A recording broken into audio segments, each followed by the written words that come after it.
All right, Shalom. First and foremost, I want to give all praise, honor, and glory to Yahweh, Bahasham, Yahweh Shai, Bahasham, Rakak Wadash. I want to give double honors to my apostles and elders, where millstone, who teach very well, walk out this truth from, and sanitation out there to the hopeful elect. We continue to push this truth in our truth, faith, and sincerity. And today, man, just basically getting on the beef between Jacob and Esau, because this beef actually started from the beginning. That hatred that we seen in the civil rights, even that hatred that we see today.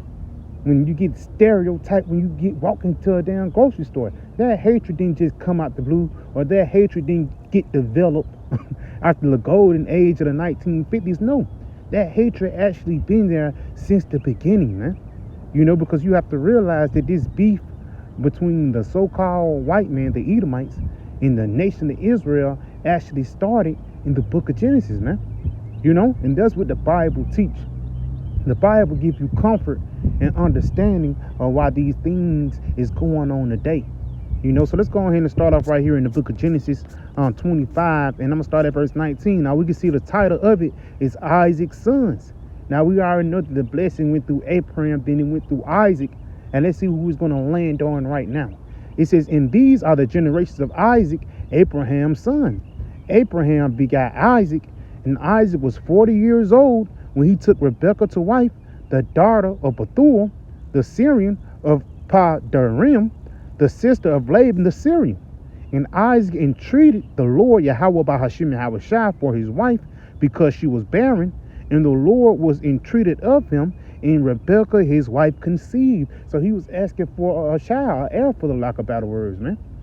Because again, the promise that the Lord gave Abraham, I think that was around Genesis the 15th chapter, I'm not mistaken, how the Lord said he was going to make Abraham a great nation, that had to be passed down. And again, that's why that hatred of Esau is shown today, because we can clearly see, even though Esau is blessed with carnal things like this rulership, but he's not blessed with the salt and the favor of Yahweh Bahasham Yahweh Shai. That's the reason why his rulership is going to be taken out. So let's go ahead and continue on, though. It says, and the children struggled together within her. Right there. It says, and the children struggled together with her. Now, she was having twins. Let's go into the word struggle. Word struggle, Strong's H, 7533. It says, to crush, oppress. To crush, get crushed, be crushed. To crush, oppress. Now, who do the so-called white man oppress more than everybody, man? He oppressed the so-called black, Latinos, and Native Americans, and for you northern tribe people from Guatemala, Honduras, South America, for lack of better words, you can see they hate you now to this day. Because even though he let you cross the border, he still have a sense of a stigma upon you guys, man.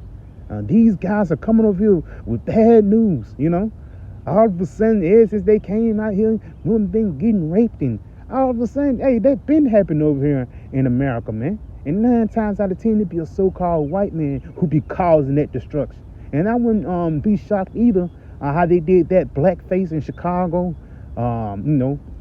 Edomite go out with blackface and commit crimes. I won't be surprised they do the same thing with the northern tribe, man. A guy that look like a so-called Mexican, but he have a mask on. All of a sudden, it's a bad thing to be a Mexican now. It's a bad thing to be from Honduras in America now. Why? Because Esau is trying to put a stigma on you to be the barren, to be the guys of bad news. Again, you know how Jake walk into a store, for lack of better words, and Jake is not welcome there, whether it be Louis Vuitton store, whether it be down Walmart. It was a football player not too long ago. This guy, he went into buy a damn Tesla are like 70K. The damn Edomite tried to charge this guy over $200,000, man, taxing the hell out of him. Now, if he was a so-called white man, do you think he would have let him slide by? He would probably gave him a deal. But it just shows you the hatred that these people have for us. Let's go on here to read a little bit more. To be crushed, be broken, crushed in pieces, to grievously oppress. And a part of this devil grievously oppressing us is damn the 1980s. Look at the drug pandemic that happened to our people, man. He hated us so much. Instead of him just killing us off straight up, he gave us crack so we can destroy ourselves, man. You know, and there's plenty of other things, chemtrails, the food that you eat. The same food that be in Piggly Wiggly and Walmart is not the same food that be in Whole Foods and Publix, man. Even though everything is defiled, but you know the bullshit they eat is a little more less shit in them, man. You know, but it just shows you how this devil have grievously oppressed us. That's why I say the children struggled together in her womb, because you got to realize we oppressed them too. When King David, the rule of Solomon, he was actually ruling over these Edomites. It wasn't just a cakewalk. No, we still up garrisons, you know, and did the same thing they did unto us. But now Esau is on top now, man. Matter of fact, let's go ahead and get some real quick. This is the book of Sirach 25 and verse 14. It says, in any affliction, but the affliction from them that hate me, in any revenge, but the revenge of enemies. Right there, because Esau know how we had him in check in the rulership of David and Solomon, man. You know, Esau have the record labels of him during the dark ages, man. And he try to scover it up and cover it up because he want everybody to think he been on top forever. Not knowing that this guy once had chains on and he's going to return back into it again. Let's go ahead and read a little bit more. It says, there is no head above the head of a serpent, and no wrath, and there is no wrath above the wrath of an enemy. And we can see that the wrath of Esau is showing today. No matter how many times you do Black Lives Matter, no matter how many times you try to reconcile this devil to be righteous, he still is going to have hatred for the nation of Israel. Now, I'm not saying every so-called white person is an Edomite, but for the lack of better words, when you read, going back to Genesis, the 25th chapter, you'll know where this skin color comes from. Let's go back. Genesis 25 and verse 20 again. Verse 21. It says, and Isaac entreated the Lord for his wife because she was barren, and the Lord was entreated of him, and Rebekah his wife conceived, and their children struggled together within her, so they was fighting. They was oppressing each other, man. You know, and again, this fight didn't just start in Genesis 25, but this fight didn't just start in the time of Abraham. No, this beef actually goes back into Cain and Abel. Cain and Abel is one of the most famous stories in the Bible. But people don't know that Cain and Abel actually links up with Jacob and Esau. That same hatred, that same vile spirit that was in Cain is that same vile spirit that's in Esau today. And what one thing that Cain said, am I my brother's keeper? You know? So Esau come with that same spirit. Let's go ahead and continue on. It says, and the children struggled together within her, and she said, if it be so, why am I thus? And she went to inquire of the Lord.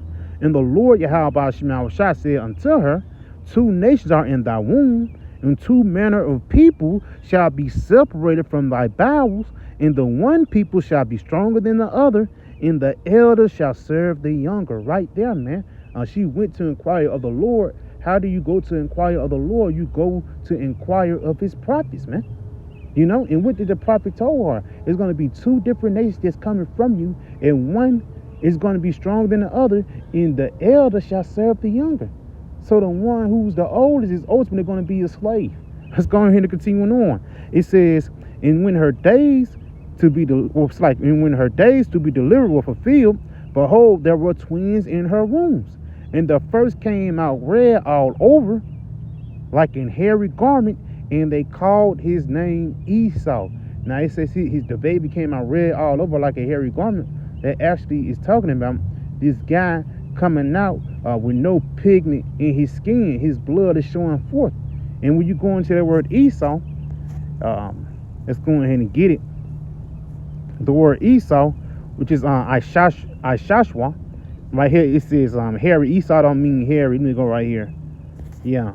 When you go into the word Esau, which is Ishashwa, it actually means wasted away at sea. Because once Esau came out, it was foreign to see somebody like that. That was something new. That's why they described him. And he wasn't literally hairy. You know, he didn't come out with a body full of hair. No, he came out like a normal baby, but his blood was showing forth. He was red. And don't these people today, ain't their classic names the rednecks? You know, you try to put their name on Native Americans, but their name really fits you best of all. It says, continuing on, and after that came his brother out, And his hand took hold on Esau's heel, and his name was called Jacob. And Isaac was 80 old when she bare them. So why did they describe Esau being red? Why they didn't describe Jacob? Because Jacob came out normal. He came out with pigmentation, man. You know, real quick. Because again, him putting on Esau's leg, that was representation of this guy being taken down, and Jake is being on his ass. You know, Jake is actually going to be the next one that's going to rule. And that's why Esau hates us so much, because he know eventually the elder will serve the younger. He knew eventually that he will be in slavery, man. Go ahead and get this in 2nd Ezra 6, jumping down to verse 7. Then answered I and said, what shall be the parting of the sunder of times, and when shall be the end of the first, and the beginning of it that follows? So Ezra was requiring about the kingdom of heaven. And he said unto me, from Abraham unto Isaac, when Jacob and Esau were born of him, Jacob's hand held first the heel of Esau. For Esau is the end of the world, and Jacob is the beginning of it that follows. Showing you that after this rulership that we're currently in, the nation of Israel is going to be set up in the kingdom of heaven. It's going to be set up, and it's going to be peace and righteousness forevermore. But this damn devil, the so-called white man, he's trying to stop that. But there's one thing you can't stop, is prophecy. Ultimately, Esau, he's going to be a victim unto prophecy, man. Let's go ahead and go back into that Genesis. Genesis 25 and verse 27. And the boys grew, and Esau was a cunning hunter, a man of the field. Jacob was a plain man dwelling in tents. Yeah, Esau, that's his characteristics, man. You know, he's a hunter. He lusts for blood. Even tells you that in the book of Proverbs, even in the book of Psalms too, how you got to be delivered from this bloodthirsty man. This guy actually hunts for sport. And if you don't believe me, just ask the buffalo during the 1800s. You know, ask the buffalo what happened to all their family when the so-called white man came over here, or even the deers. And it got to the damn extreme. I say you can kill them, but you can't kill all of them. The extinction of animals, you can't really blame that on anybody else except the so-called white man. That's why the finger is pointing at you, to be the devil that the Bible speaks of, man. But it says Jacob was a plain man dwelling in tents. Now we know that Jake is chilled, and you know, Jake laid back, but also Jake is a spiritual people, man. You know, dwelling under that tent, under that temple, under the shadow of the Most High, man. You know, let's go ahead and continue on though. It says, in Jacob's side, pottage and Esau came from the field, and he was faint. And Esau said to Jacob, feed me, I pray thee, with the same red pottage, for I am faint. Therefore was his name called Edom. Now that word Edom goes back into red. And Jacob said unto me, sell me this day thy birthright. Now we already know that the elder was going to serve the younger, and one people will be stronger than the other, man. You know, but back in the day, the regular tradition was the oldest son, which was Esau Edom. He was the one that get the blessing. He was the one that was going to get the inheritance, for lack of better words, man. And Jacob knew that. So Jacob sold the pottage, and Esau was so hasty for it. He said, man, if you want some of this food that I'm cooking, you have to sell me this birthright. And that's wisdom, man. And you go into where Jacob, it actually goes back into Yaquab, you know, being slicker than a can of oil.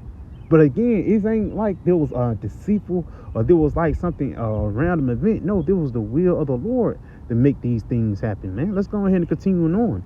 And Jacob said unto me, sell me this day thy birthright. And Esau said, behold, I am at the point to die. What profit shall this birthright do to me? And Jacob said, swear to me this day. And he swore unto him, and he sold his birthright unto Jacob. Then Jacob gave Esau bread and pottage of lentils, and he did eat and drank and rose up and went his way. Thus Esau despised his birthright. And that's one thing Esau don't do. He don't keep the things of Yahweh Shem Shai sacred. One perfect example is the damn rainbow. The rainbow was a covenant that the Lord won't destroy this place with water. But you flashing it everywhere and setting it up as a representation of freakism. That's basically you remind the Lord that he have to destroy this place again with fire. So let's get this right here. It says Esau despised his birthright. Strong's H 959. It says to despise, hold in contempt, disdain, to despise, regard in contempt. Right here, to be vile, worthless. Because in the eyes of Esau, the ways of Yahweh Shem Yahushai is worthless in his eyes. And it shows us that the same thing back in the book of Genesis, the 4th chapter. Matter of fact, showing you how these things link up. Because Abel, he didn't hold that sacrifice to the Lord. He didn't hold that sacred. That's why instead of him sacrificing things that's righteous, this guy sacrificed fruits, orange and tangerines and apples. The Lord, he didn't want that.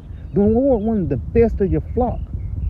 So again, that just shows you how the Lord set up Esau, even from the beginning, like he set up on Cain, to actually despise the ways of righteousness, or despise order. And that's why Job, the 20th chapter, said this rulership of Esau is going to be without order and straight darkness, man. Let's go ahead and get this real quick. This is the book of Genesis 4, and I'm going to start at verse 3. It says, in the process of time, it came to pass that Cain brought of the fruit of the ground an offering unto the Lord. And Abel, he also brought of the firstling of his flock and of the fat thereof. And the Lord had respect unto Abel and his offering. So Jacob, he had respect unto their birthright. Jacob wanted their birthright because he knew what came with it. Just like how Abel, he had respect unto the Lord with the sacrifice because he knew what was going to come with it. But Esau didn't. He just held it in contempt. He thought it was just something light, not knowing that this was going to dictate your future. This was going to dictate generations and rulerships, man. Let's go ahead and continue on, though. It says, but unto Cain and his offering, he had not respect, and Cain was very wroth, and his countenance fell. Yes, he got mad because the Lord, he didn't accept that shit, but you knew what to bring. It says, and the Lord said unto Cain, why art thou wroth? Why is thy countenance falling? Why you mad? If thou doest well, shalt thou not be accepted? And do Esau Edom do well today? Hell no, man. And once again, not every so-called white man is the devil, but most of them are, man. You know, unless your line goes back into the Irish, unless your line goes back into the Abraham, Isaac, and Jacob, you know, you wicked. But let's go ahead and continue on, though.